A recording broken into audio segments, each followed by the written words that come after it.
everyone! Today we'll be reading The Hat by Jan Brett. So let's start. The Hat by Jan Brett. Winter was on the way.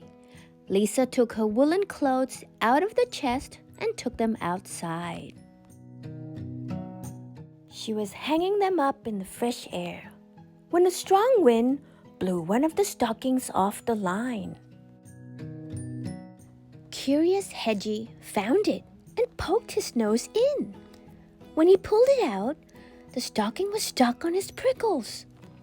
How embarrassing, Hedgie thought. The mother hen came by with her chicks. "Cockle, cockle!" She clucked and laughed. "What is that on your head, Hedgie?"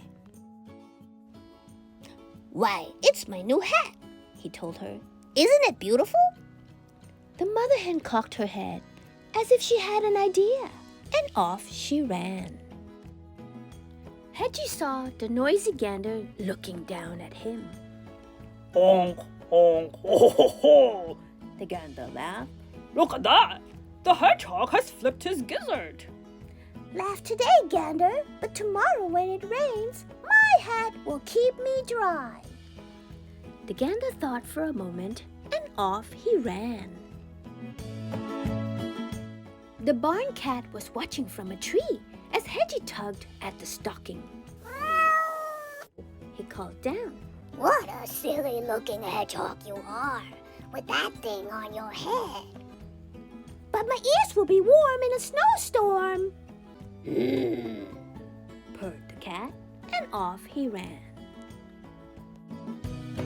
The farm dog and her puppies found Hedgie in a patch of brambles. Oh, Hedgie, is that a hat you're wearing? How funny you look. She barked, and her puppies yelped and giggled. "But I'll be cozy and dry when it snows," Hedgie said. The farm dog's ears perked up, and off she ran. "Oink, oink," the piglet squealed. "What are you up to, Hedgie?" the mama pig asked. "Making sure my hat doesn't fall off if an icy wind blows up." "I see," said the mama pig, and off she ran. "Oh, Hedgie, what is that ridiculous thing on your head?" The pony snorted at Hedgie, and that was the last straw. "It's my hat, of course. Don't you know that everyone should wear a hat in winter when it's cold and snowy?" Hedgie shouted. The pony looked startled. Hedgie was usually so friendly, and off he ran. Hedgie just wanted to be alone.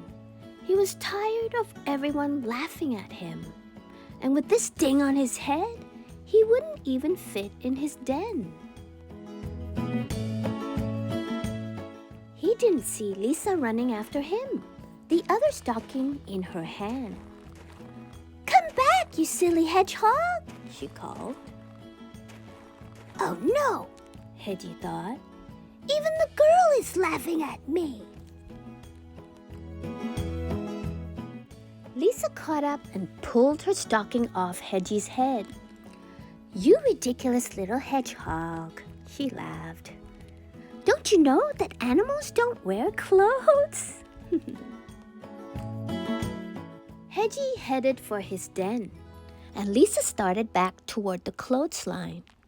And that's when she saw all of her missing woolens.